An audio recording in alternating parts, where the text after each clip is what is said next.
There was a 32-ton cement mixer hanging sideways off my mountain for 11 days. And I'll tell you right now, that kind of thing does wonders for your patience, your property value, and your opinion of people in loafers who like to use the phrase for the good of the community, especially when the truck is bleeding diesel toward your creek and the people responsible are suddenly very hard to reach unless they're calling through lawyers. That truck didn't end up there by accident. Not really. Gravity helped, sure, but arrogance did most of the heavy lifting. And if you've ever dealt with the kind of people who mistake a board vote for divine authority, you already know how this story goes, at least at first. They push, they smile, they send nice letters with ugly intentions, and they keep pushing until somebody finally says no in a way they can't ignore. My name's Garrett, and a few years back, I bought 47 acres on Saddleback Ridge in western Colorado. I'd worked for years to get that place.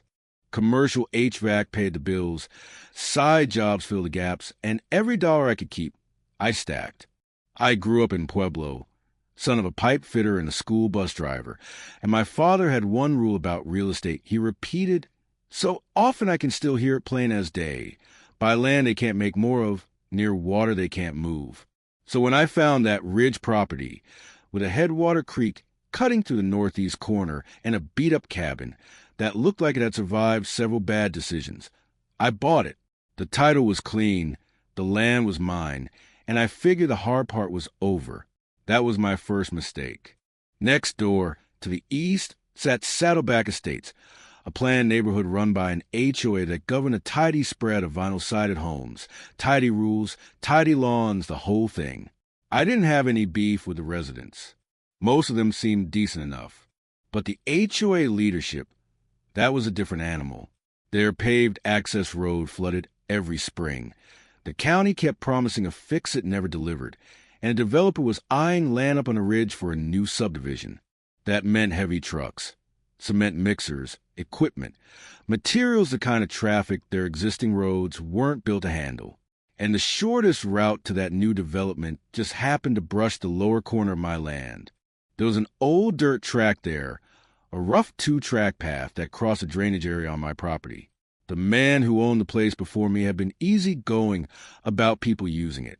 I wasn't.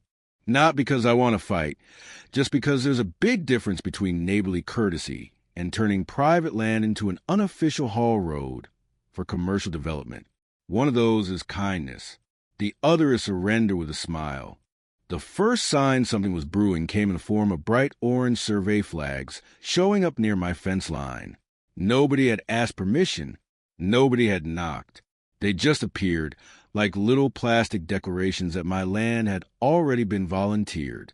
I dug around, made a few calls, and found out the HOA board had been pitching that lower track as part of a road improvement plan tied to new development. That's when I met Dolores Fitch. You ever meet somebody whose handshake feels like paperwork? That was Dolores. Early 60s, polished, former real estate broker, drove a white SUV that looked expensive enough to have opinions about gravel. She came right through my gate one afternoon, parked by my barn like she owned the place, stepped out in perfume strong enough to strip paint, and told me she was there to discuss the easement. Not ask about it. Discuss it, like we were already past the part where my consent mattered. I told her the community didn't own my land. She smiled the way people smile when they've mistaken politeness for weakness, and from that point on the whole thing turned into a slow bureaucratic shove. First came the soft letters, property managers, title people, suggestions, opportunities, shared benefit. Then came a note from the county road department, which caught my eye real fast, because it read an awful lot like a county employee was nudging me on behalf of a private HOA. Now, I'm not a lawyer, but I do read things before I sign them, which puts me ahead of a shocking number of grown adults. So I sat down at my kitchen table and started looking into Colorado easement law. What I found was simple enough. There was no clean legal path for them to claim they already had a right to use that road. They needed me to agree. That's why all the smiling hadn't stopped. They weren't being friendly. They were fishing for a signature. So I sent back one clear sentence saying there was no easement and I had no interest in creating one. A couple weeks later, the survey flags came back, this time inside my fence line. That changed the tone for me. I photographed every flag, every footprint, every inch of disturbed ground, filed a trespassing report with the sheriff, started a folder, then another folder, and then, because Dolores made the mistake of talking too much in public, I pulled a transcript from a county meeting where she described me as some out-of-state investor blocking emergency access for the neighborhood. That was a lie on the record, and I kept it. Didn't use it yet. Just filed it away. That became my whole strategy, really. I stopped thinking in terms of arguments and started thinking in terms of evidence. Not noise, not outrage. Evidence. Spring came. The low road flooded like it always did, and the residents used the county bypass like they always could. 4 extra minutes. Maybe so much for the emergency. But now the developer, Rupert Caswell, was on a clock. He needed access for construction before summer got rolling, and my track was the cheapest, fastest option.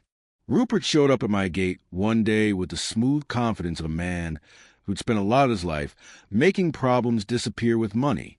He offered a temporary construction easement, talked about grading the road, improving it, leaving it better than he found it. I asked him what kind of vehicles he planned to run. He admitted it would include fully loaded cement mixers and other heavy commercial trucks. That was all I needed, because I already knew something he either didn't know or didn't care about. That lower crossing on my land sat over weak, clay-heavy ground with a seasonal water issue. I'd had it looked at before. It was not built for heavy commercial traffic, not even close. I told him that. He smiled less after that. Then things got petty. All of a sudden, county planning started sending me notices, questions about permitted structures, drainage concerns, inspections, complaints. I hadn't done anything wrong, and deep down I knew it. So instead of panicking, I filed records requests. Turns out those complaints all trace back to the HOA's management side. Same source, same day, coordinated. That right there told me everything I needed to know. They weren't trying to negotiate. They were trying to wear me down. A lot of people at that point would have fired off an angry letter or hired a lawyer and started swinging. I thought about it. Believe me, I thought about it. But anger is expensive when the other side wants you emotional. So I stayed boring. I kept collecting photos, letters, public records, complaint logs, camera footage. I called my neighbor Thad, retired civil engineer, older than me, sharp as a tack, and the kind of man who trusted documents more than people. He understood the situation immediately. Then we found the thing that changed everything. Buried in a stack of county paperwork was an old recorded plat from 1987. Most people would have skimmed right past it. I almost did, but I went back through it one night, slower this time, and found a note tied to the drainage corridor near my land. It wasn't a road easement. It wasn't permission. It was a restriction. No roadway improvements in that corridor without written approval from the downstream authority, which now, through a long chain of boring legal history, effectively meant the county itself. That was a twist. The HOA didn't just lack my permission. The county had never properly accounted for its own role in the restriction either, which meant the developer's approvals were sitting on shaky ground. Once I had that, I finally called an attorney I trusted. We sent formal notice to the county, sent a cease and desist to the HOA and to Caswell, recorded notice on my parcel objecting to any unrecorded easement claim, put the lender on notice, filed everything clean, everything official, no chest beating, just paper in the right places. And while the legal side moved, Thad and I handled the physical side. We documented the crossing properly, measured it, assessed it, wrote it up, safe load, roughly 8,000 pounds in its condition at the time. A loaded cement mixer would be many times over that. We posted the gate, posted the signs, mounted cameras, marked the crossing clearly. Not traps, not sabotage, Just notice. Plain, legal, visible notice. Then I made 2 quiet calls to reporters and told them I had a local land use story that might get interesting. That trap sat baited for a while, and then one cold October morning, it finally got stepped in. My gate camera buzzed first. Pickup trucks, equipment, then the mixer. I watched from my phone as somebody opened my lock gate. Not unlocked. Opened. Later we found the cut lock. I called 911, called my attorney, started walking down the track.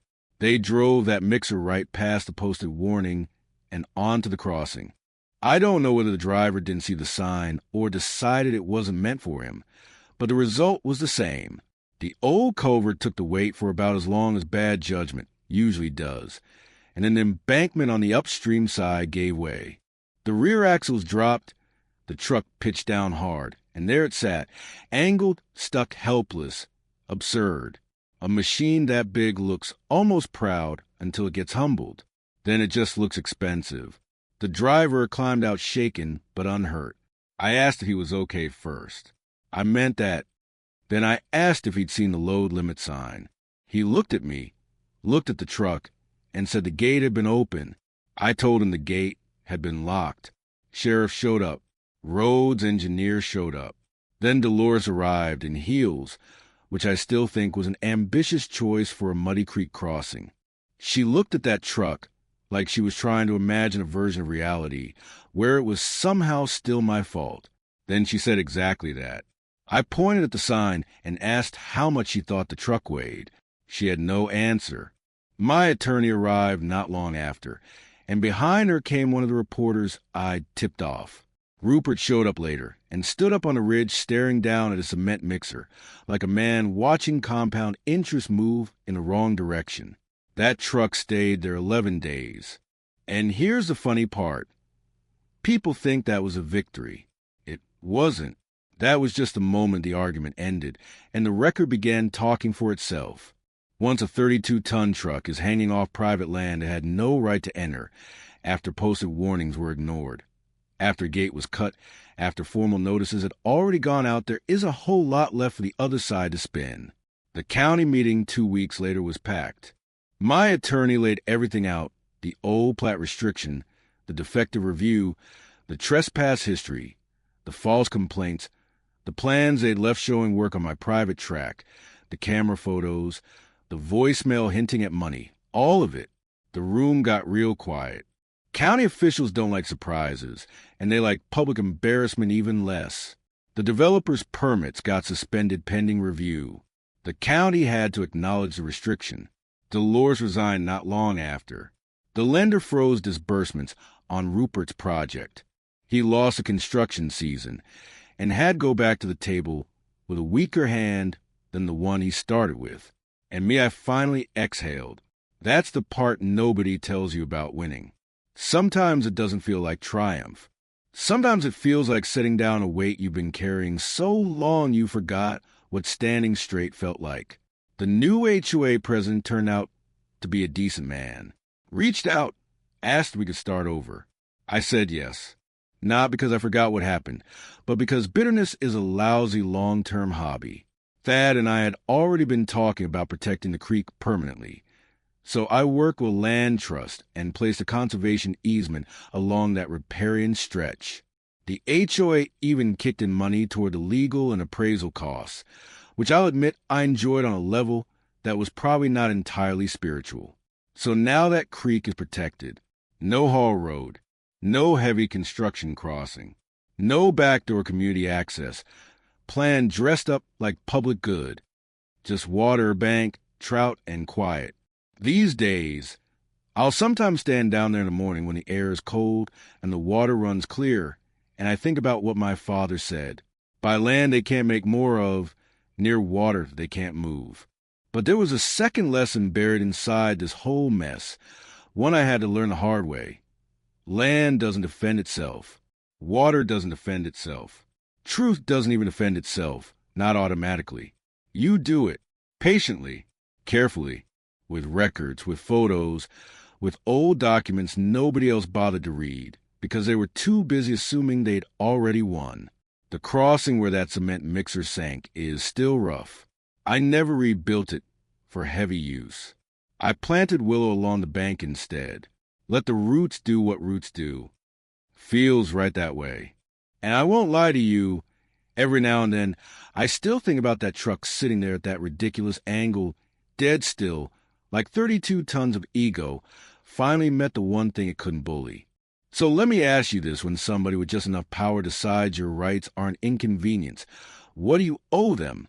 Cooperation, forgiveness, or a hard lesson they'll never forget? And have you ever dealt with an HOA, a county board, a developer, or just one determined busybody who thought your property, your peace, or your boundaries were somehow up for negotiation? Tell me where you come down on it, and tell me what you would have done.